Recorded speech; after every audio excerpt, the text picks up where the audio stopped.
প্রিয় শিক্ষার্থীবৃন্দ, আসসালামু আলাইকুম। প্রথমেই জানাচ্ছি মাহে রমজানুল মোবারকের শুভেচ্ছা ও অভিনন্দন। আশা করি সবাই ভালো আছো, নিরাপদে আছো। মধ্যাহ্ন সেশনে সবাইকে স্বাগত। শুরুতেই ধন্যবাদ জ্ঞাপন করছি মহান আল্লাহ সুবহানাহু ওয়া তাআলাকে, যার অশেষ মেহেরবানিতে আমরা তার সৃষ্টির শ্রেষ্ঠ জীব হিসেবে এই পৃথিবীতে আগত হয়েছি। শুকরিয়া জ্ঞাপন করছি ওই মহামহিয়ান স্রষ্টাকে, যার কৃপায় আমরা আরেকবার পবিত্র মাহে রমজানুল মোবারক পেয়েছি এবং তোমাদের সাথে কথা বলার সুযোগ পাচ্ছি। পূর্ব নির্ধারিত সময়সূচি অনুযায়ী আজ তোমাদের প্রিন্সিপালস অফ ফিনান্স বিষয়ের দ্বিতীয় ক্লাসটি নিব। এই ক্লাসে আমি টাইম ভ্যালু অফ মানি এর অবশিষ্ট অংশ অর্থাৎ প্রেজেন্ট ভ্যালু অফ কনসেপ্ট নিয়ে আলোচনা করব।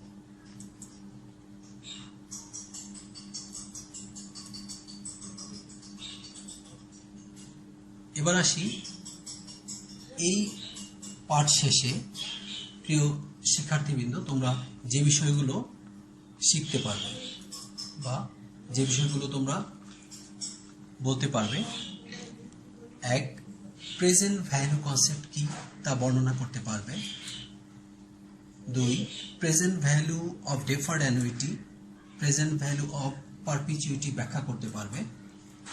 তিন, টাইম ভ্যালু অফ মানি এর গাণিতিক সমস্যাসমূহ সমাধান করতে পারবে।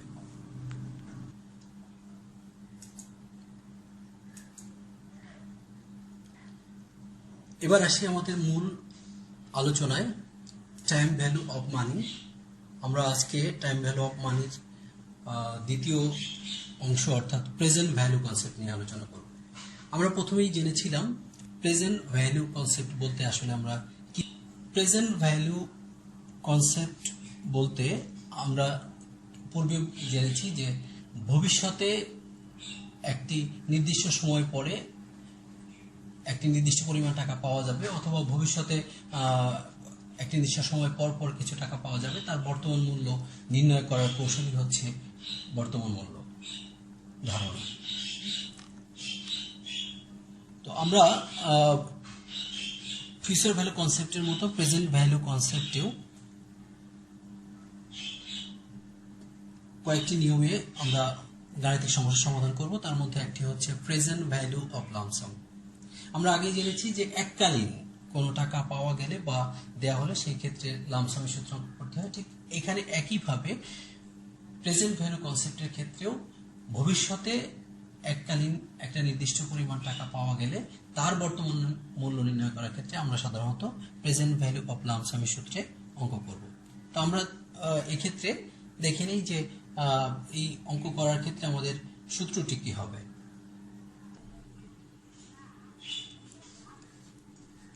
প্রেজেন্ট ভ্যালু সমান future value divided by 1 plus r to the power n। এখানে আমরা এই ফি মানে ফিউচার ভ্যালু, পিভি তে প্রেজেন্ট ভ্যালু, আর রেট অফ ইন্টারেস্ট এবং n নাম্বার অফ ইয়ার্স। তো আমাদের এটি হচ্ছে সূত্র, কিন্তু অঙ্কে যদি কম্পাউন্ডিং একাধিকবার এরকম যদি বলা থাকে তাহলে আমাদেরকে যে কাজটি করতে হবে, আর কে এম দিয়ে ভাগ করতে হবে এবং এন কে এম দিয়ে গুণ করতে হবে। অর্থাৎ যদি semi annually, monthly, quarterly compounding বলা থাকে সেই ক্ষেত্রে আমরা শুধুমাত্র আর কে এম দিয়ে ভাগ করবো এবং এন কে এম দিয়ে গুণ করবো। কিন্তু যদি ইয়ারলি কম্পাউন্ডিং বলা থাকে তাহলে সেই ক্ষেত্রে আর এটি দেওয়ার দরকার নাই। তো আমরা এবার একটি এক্সারসাইজ দেখব। তো এখানে বলা আছে যে what is the present value of $8,000 in 10 years at 6%। বিতে বলা আছে $16,000 in 5 years at 12%, $25,000 in 15 years at 8%। অর্থাৎ যদি 10 বছর, প্রথম প্রবলেম যেটা ছিল যে 10 বছর পরে যদি 8,000 টাকা পাওয়া যায়, যে ক্ষেত্রে 6% সুদ দেওয়া আছে, তো তাহলে তার বর্তমান মূল্য কত হবে। তাহলে এখানে আমরা কিন্তু দেখতে পাচ্ছি যে 10 বছর পরে 8,000 টাকা এককালীন পাওয়া যাবে, তার বর্তমান মূল্য কত। তাহলে এই অঙ্কটি আমাদেরকে কি করতে হবে? প্রেজেন্ট ভ্যালু অফ লামসামের সূত্রে করতে হবে। তো আমাদের এখানে ফিউচার ভ্যালু দেওয়া আছে কত টাকা, 8,000 টাকা বা $8,000। তাহলে future value $8,000, rate of interest দেওয়া আছে 6%, আর নাম্বার অফ ইয়ার দেওয়া আছে 10 years।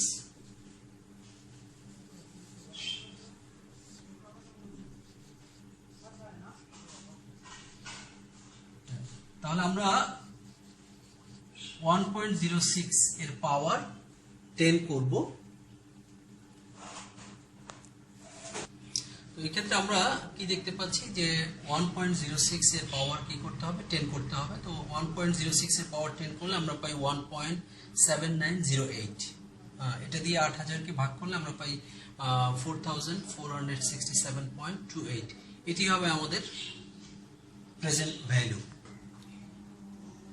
তো আমরা বিষয়টি আশা করি সবাইকে বোঝাতে পেরেছি বা তোমরা অবশ্যই বুঝতে পেরেছো। তো যদি বুঝতে পারো 1 নম্বর প্রবলেমটি, তাহলে বি এবং সি অবশ্যই তোমরা বাসায় করতে পারবে, এটি তোমাদের বাসার কাজ হলো। তো এবার আমরা আসি যে প্রেজেন্ট ভ্যালু অফ অ্যানুইটি। তো আমরা কখন প্রেজেন্ট ভ্যালু অফ অ্যানুইটিতে অঙ্ক করব, যে ভবিষ্যতে যদি একটি নির্দিষ্ট সময় পর পর সমপরিমাণ টাকা পাওয়া যায় বা প্রেজেন্ট ভ্যালু অফ অ্যানুইটি সূত্রে অঙ্ক করব। তো এই আমরা আগেই জেনেছিলাম যে অ্যানুইটি সাধারণত দুই প্রকার, একটি হচ্ছে অর্ডিনারি অ্যানুইটি আর একটি হচ্ছে অ্যানুইটি ডিউ। তো এই ক্ষেত্রে ভবিষ্যতে যদি একটি নির্দিষ্ট সময় পর পর সমপরিমাণ টাকা একটি নির্দিষ্ট সময়ের শেষে যদি পাওয়া যায়, তাহলে সেটি হবে present value of ordinary annuity. আর যদি একটি নির্দিষ্ট পরিমাণ টাকা একটি নির্দিষ্ট সময়ের শেষে যদি শুরুতে যদি পাওয়া যায়, তাহলে সেটি হবে present value of annuity due. তো আমরা এই ক্ষেত্রে কি দেখতে পাই যে প্রেজেন্ট ভ্যালু অফ অ্যানুইটি সূত্রটা কি হবে, A by R second bracket 1 minus 1 by 1 plus R to the power N. এখানে এ বলতে আমরা principal amount or instalment amount, যে টাকাটা আমরা প্রতি কিস্তিতে পাচ্ছি বা দিচ্ছি সেটা, আর রেট অফ ইন্টারেস্ট, এবং এন হচ্ছে নাম্বার অফ ইয়ার্স। অন্যদিকে present value of annuity due এর ক্ষেত্রে সূত্রটি হবে A by R second bracket 1 minus 1 by 1 plus R to the power N, এটিকে মাল্টিপ্লাই করতে হবে 1 প্লাস আর দিয়ে।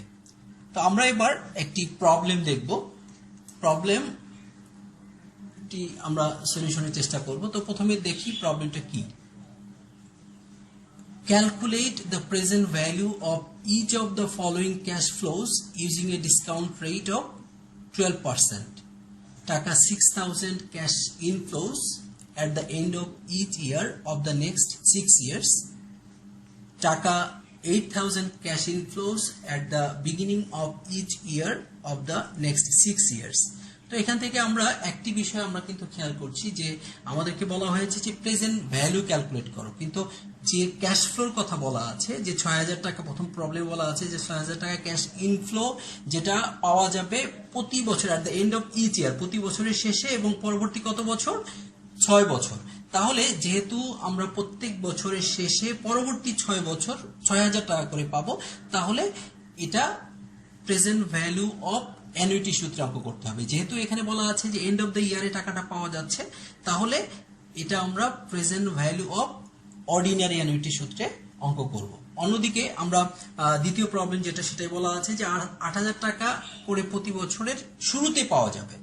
যেহেতু শুরুতে পাওয়ার কথা বলা আছে, তাহলে এটি আমরা present value of annuity due এর সূত্রে অঙ্ক করব।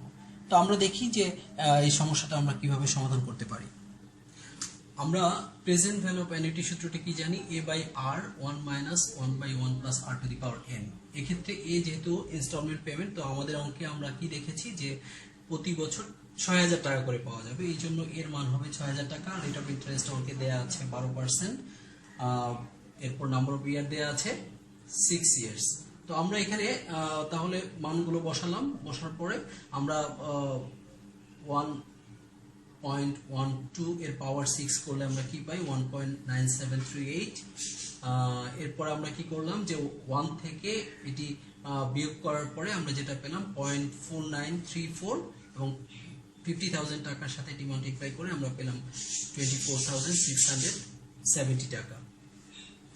তো আশা করি তোমরা তো দ্বিতীয় প্রবলেমটিতে আমরা কি দেখেছি যে প্রতি বছর 8,000 টাকা করে জমা দেওয়া হয়েছে এবং এটি বছরের শুরুতে জমা দেওয়া হয়েছে, সেহেতু আমরা এটিকে present value of annuity due এর সূত্রে অঙ্কটা করব। তো আমরা সূত্রটা জানি a by r 1 minus 1 by 1 plus r to the power n whole into 1 plus r।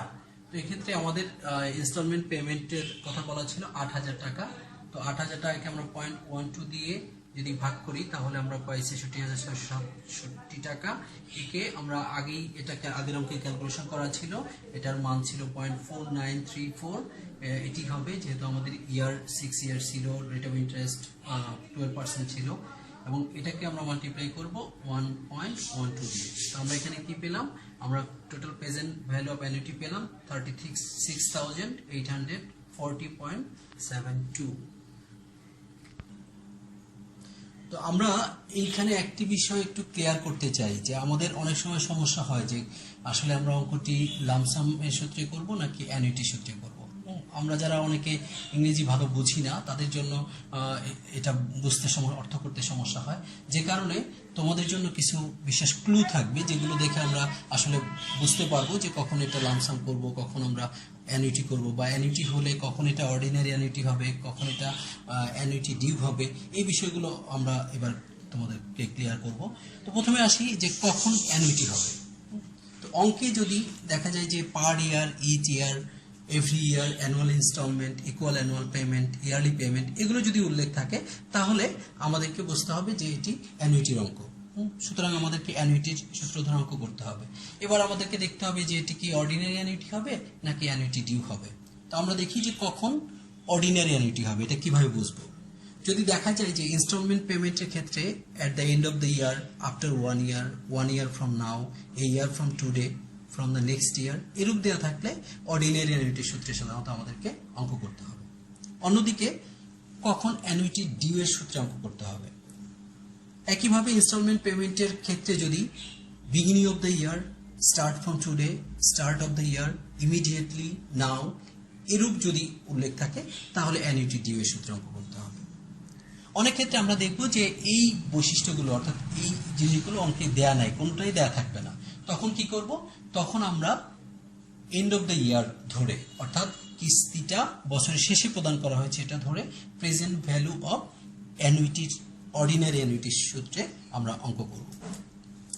এবার একটি বিষয় তোমাদেরকে খুব মনোযোগ সহকারে জানতে হবে এবং শিখতে হবে যে এই যে আমরা যে কোনো অঙ্ক করার আগে আমাদেরকে কতগুলো স্টেপ আমাদেরকে ফলো করতে হবে। সেই স্টেপগুলো যদি আমরা মেনটেন করতে পারি, সেই স্টেপগুলো যদি আমরা আমাদের মাথায় নিয়ে আসতে পারি তাহলে অঙ্কটা কারেক্ট করা সহজ হবে। তো প্রথমে আমি যেটা বলতে চাচ্ছি যে কোনো অঙ্ক, এই চ্যাপ্টারের হোক বা অন্য যে কোনো চ্যাপ্টারের হোক, ভালোভাবে কি করতে হবে, অঙ্কটা পড়তে হবে, পড়ে বোঝার চেষ্টা করতে হবে। দেন এই ক্ষেত্রে আমাদের প্রথমে দেখতে হবে যে অঙ্কটি কি প্রেজেন্ট ভ্যালু মেথডের হবে নাকি ফিউচার ভ্যালু মেথডে হবে। এবার আমরা যদি ধরে নিই এটি প্রেজেন্ট ভ্যালু অথবা এটি ফিউচার ভ্যালু মেথডে হবে, তাহলে এবার আমাদেরকে দেখতে হবে যে এটি কি লামসামের সূত্রে হবে নাকি এটা অ্যানুইটি সূত্রে হবে। যদি অ্যানুইটি হয় তাহলে আমাদেরকে দেখতে হবে এটা কি অর্ডিনারি অ্যানুইটি হবে নাকি অ্যানুইটি ডিউ হবে। এভাবে যদি আমরা প্রত্যেকটা অঙ্কের ক্ষেত্রে ধারাবাহিকভাবে আমাদের মাথায় চিন্তাগুলো নিয়ে আসি তাহলে আমাদের সঠিকভাবে অঙ্ক করা সহজ হবে। এবার আমরা আসি যে present value of deferred annuity. সাধারণত কখন present value of deferred annuity সূত্রে অঙ্ক করতে হবে, যখন দেখা যাবে যে একটি নির্দিষ্ট সময় পর থেকে টাকাটা পাওয়া যাবে, কিন্তু যখন পাওয়া যাবে তখন কিস্তিতে পাওয়া যাবে, তখন আমরা প্রেজেন্ট ভ্যালু অফ অ্যানুইটির present value of deferred annuity সূত্রে অঙ্ক করব। এক্ষেত্রে দুইটি স্টেপে আমরা যদি অঙ্কটি করি তাহলে আমাদের জন্য অঙ্ক করাটা সহজ হবে। প্রথমে আমাদেরকে দেখতে হবে যে কত বছর পর থেকে আমরা টাকাটা পাচ্ছি এবং কতগুলো কিস্তি পাচ্ছি। তো যতগুলো কিস্তি পাচ্ছি প্রথমে আমাদেরকে ওই কিস্তির জন্য প্রেজেন্ট ভ্যালু অফ অ্যানুইটি সূত্রে প্রেজেন্ট ভ্যালু অফ অ্যানুইটি নির্ণয় করতে হবে। দ্বিতীয়ত যে প্রেজেন্ট ভ্যালুটা আসলো সেই প্রেজেন্ট ভ্যালুটা আসলে অ্যাকচুয়ালি যত বছর পর থেকে টাকাটা পাওয়া যাচ্ছে ঠিক ওই সময়ের প্রেজেন্ট ভ্যালু, কাজেই ওটা আমাদের বর্তমানের জন্য ফিউচার ভ্যালু। কাজেই এটাকে ফিউচার ভ্যালু ধরে আমাদেরকে কি করতে হবে, লামসামের সূত্রে অঙ্কটি করতে হবে। এবার আমরা একটি এক্সাম্পল দেখি। এখানে কি বলা আছে যে exactly 10 years from now Mr. Jaber will start receiving a pension of টাকা 3000 a year. The payment will continue for 16 years. How much is the pension owed now if Mr. Jaber's interest rate is 10%? তো এখান থেকে আমরা কি বুঝতে পারি যে exactly 10 years from now, এখন থেকে ঠিক 10 বছর পরে জাবের কি করবে, 3000 টাকা করে প্রতি বছর এরকম 16 ইয়ার্স 16 বছর কি পাবে, পেনশন পাবে। তাহলে সেই পেনশনের বর্তমান মূল্য কত, এটি আমাদেরকে নির্ণয় করতে হবে।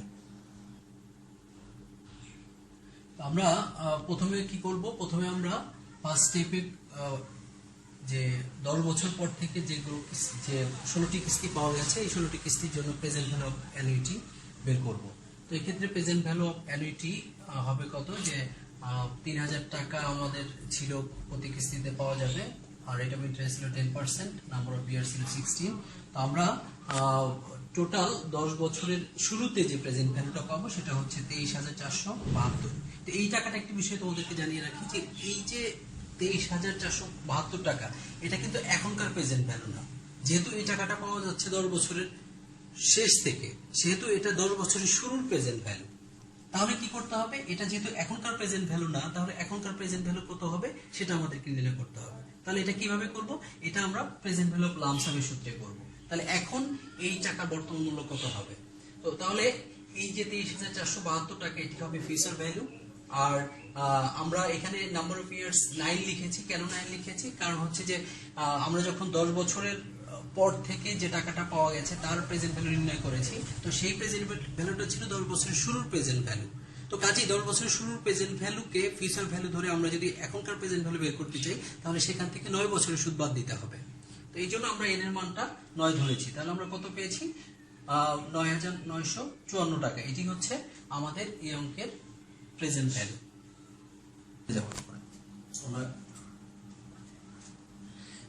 এবার আসি যে যদি অঙ্কে আনইকুয়াল ক্যাশ ফ্লো দেয়া থাকে, সেক্ষেত্রে আমরা কিভাবে প্রেজেন্ট ভ্যালু নির্ণয় করব। তো আমরা আগেই দেখেছি যে আনইকুয়াল ক্যাশ ফ্লো যখন দেয়া থাকে, তখন লামসামের সূত্রে একটার সাথে আরেকটা সূত্র যোগ করে আমরা কি করে থাকি, যত বছরের ক্যাশ ফ্লো দেয়া থাকে তত বছরের ক্যাশ ফ্লো লিখে তারপর আমরা প্রেজেন্ট ভ্যালু নির্ণয় করে থাকি। তো এই ক্ষেত্রেও একইভাবে প্রেজেন্ট ভ্যালু করতে হলে কি করতে হবে, প্রেজেন্ট ভ্যালু অফ লামসামের সূত্র অর্থাৎ ফিউচার ভ্যালুকে 1 + r⁴ n দিয়ে ভাগ করে যতগুলো ক্যাশ ফ্লো থাকবে ততগুলো ক্যাশ ফ্লো যোগ করে তারপর আমাদেরকে অঙ্কটি করতে হবে। তবে একটি বিষয় এখানে মনে রাখতে হবে যে এখানে n এর মান কত হবে।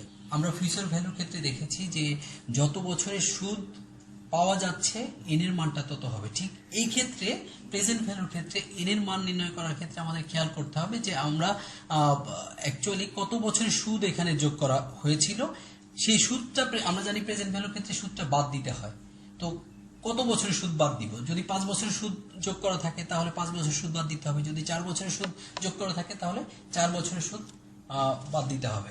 তো এই ক্ষেত্রে যদি অঙ্কে এরকম বলা থাকে যে প্রতি বছরের শেষে টাকাটি পাওয়া গেছে বা দেয়া হয়েছে, তাহলে বা পাওয়া যাবে বা দেয়া হবে, তাহলে কি করতে হবে, তাহলে শেষে যদি হয় তাহলে আমাদের কি করতে হবে, প্রথম বছরের শেষে যদি টাকা জমা দেওয়া হয় তাহলে এর মধ্যে 1 বছরের সুদ আছে, যে কারণে প্রথম বছরে n এর মান হবে 1, আবার দ্বিতীয় বছরের n এর মান হবে 2, এভাবে লিখতে হবে। কিন্তু যদি বছরের শুরুতেই টাকা জমা দেওয়া হয়, সেই ক্ষেত্রে কিন্তু প্রথম বছরে যে টাকাটা জমা দেওয়া হলো সেই টাকার মধ্যে কোনো সুদ নাই, সেক্ষেত্রে প্রথম বছরে n এর মান হবে 0, তারপরে 1, এভাবে আমরা এই অঙ্কটি করব।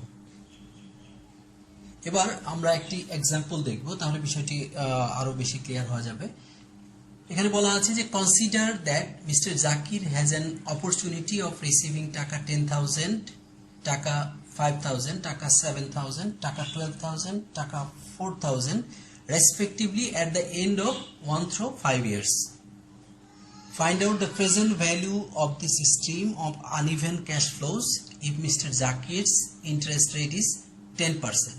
অর্থাৎ এখানে বলা আছে যে প্রথম বছর 10,000 টাকা যদি সে পায়, দ্বিতীয় বছর 5,000, তারপরে 7,000, 12,000, 4,000, এভাবে যদি 5 বছর টাকা পায় তাহলে সেই টাকার বর্তমান মূল্যটা কত। এখানে আমরা স্পষ্টই দেখতে পাচ্ছি যে প্রতি বছর ক্যাশ ফ্লো পরিমাণ অসমান। সুতরাং এই ক্ষেত্রে আমাদেরকে কি করতে হবে, আমাদেরকে unequal cash floor, present value of unequal cash flow সূত্রে অঙ্কটি করতে হবে। এক্ষেত্রে আমরা যেহেতু 5 বছরে আনইকুয়াল ক্যাশ ফ্লো দেওয়া আছে, এই জন্য আমরা প্রেজেন্ট ভ্যালু অফ লামসাম সূত্রটি 5 বার লিখলাম। তো এই ক্ষেত্রে এর মানটি আমাদেরকে একটু খেয়াল করতে হবে যে প্রথম অঙ্কে বলা ছিল যে প্রত্যেক বছরের শেষে টাকাটি জমা দেওয়া হয়েছিল, সেহেতু প্রথম যে 10,000 টাকা প্রথম বছরের শেষে জমা দেওয়া হয়েছিল, এর মধ্যে তাহলে সুদ কত বছরের ছিল, 1 বছরের, এই জন্য এর মান হবে 1। আর দ্বিতীয় বছরে যে টাকাটা জমা দেওয়া হয়েছিল 5,000 টাকা, এর উপর সুদ কত বছরের ছিল, 2 বছরের, এই জন্য এর মান হবে 2। তো এইভাবে আমরা কত টাকা প্রেজেন্ট ভ্যালু পাই, 29,162 টাকা। এবার আমরা দেখি যে অঙ্কে যদি ইনস্টলমেন্ট পেমেন্ট নির্ণয় করতে বলে তাহলে আমাদেরকে যে বিষয়টি খেয়াল করতে হবে যে অঙ্কে যে ভ্যালুটা দেয়া আছে সেই ভ্যালুটা ফিউচার ভ্যালু নাকি প্রেজেন্ট ভ্যালু। যদি অঙ্কে ফিউচার ভ্যালু দেয়া থাকে তাহলে বুঝতে হবে যে এটি ফিউচার ভ্যালু অফ অ্যানুইটি সূত্রে অঙ্ক করতে হবে, আর অঙ্কে যদি প্রেজেন্ট ভ্যালু দেয়া থাকে তাহলে বুঝতে হবে প্রেজেন্ট ভ্যালু অফ অ্যানুইটি সূত্রে অঙ্ক করতে হবে। এবার আমরা একটি এক্সাম্পল দেখব। তো এখানে কি বলা আছে যে a person wishes to accumulate টাকা 8,000 at the end of 5 years by making equal annual end of the year deposit over next 5 years. If he can earn 7% on his investment, how much must be deposit at the end of each year to meet this goal?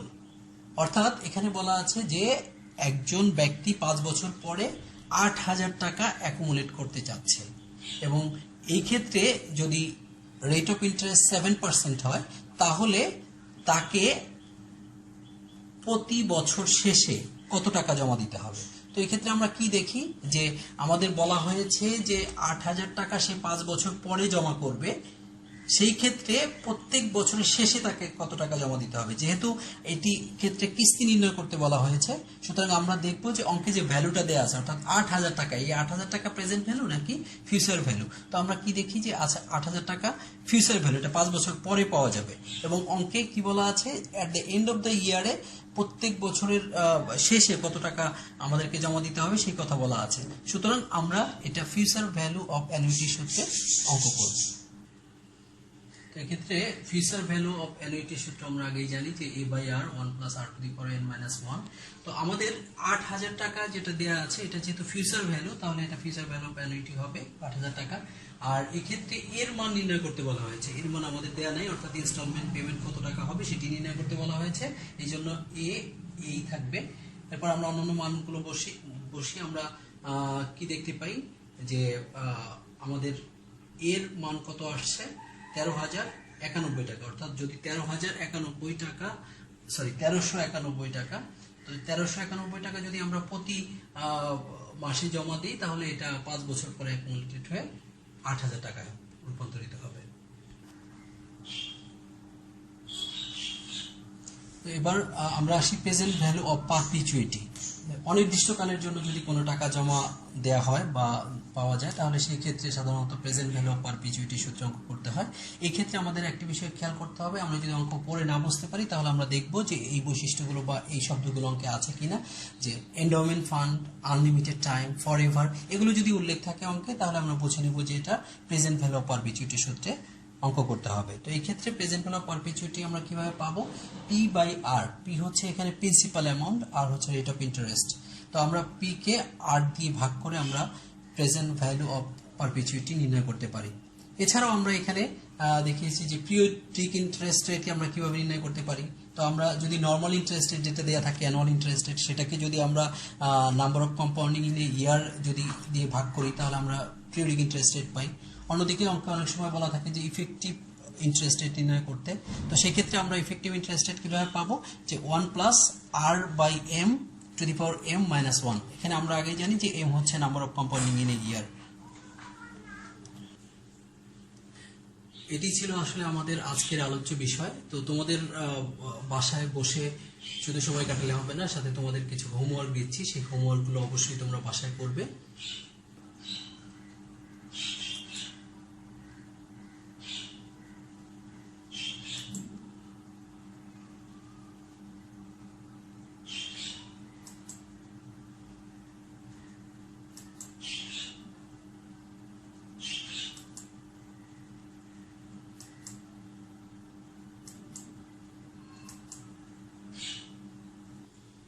পরিশেষে একটি আহ্বান রেখে আমি আজকের আলোচনা শেষ করতে চাই যে এখন আমরা জানি যে রমজানুল মুবারক চলছে। তো আমরা সবাই বেশি বেশি ইবাদত করব, আল্লাহর কাছে দোয়া করব, আল্লাহ যেন আমাদের সবাইকে এই করোনা ভাইরাসের হাত থেকে মুক্তি দান করে, আমরা যেন সবাই ভালো থাকতে পারি, সেই আগের সেই সোনালী দিনগুলো আবার যেন আমাদের মাঝে ফিরে আসে। ধন্যবাদ সবাইকে।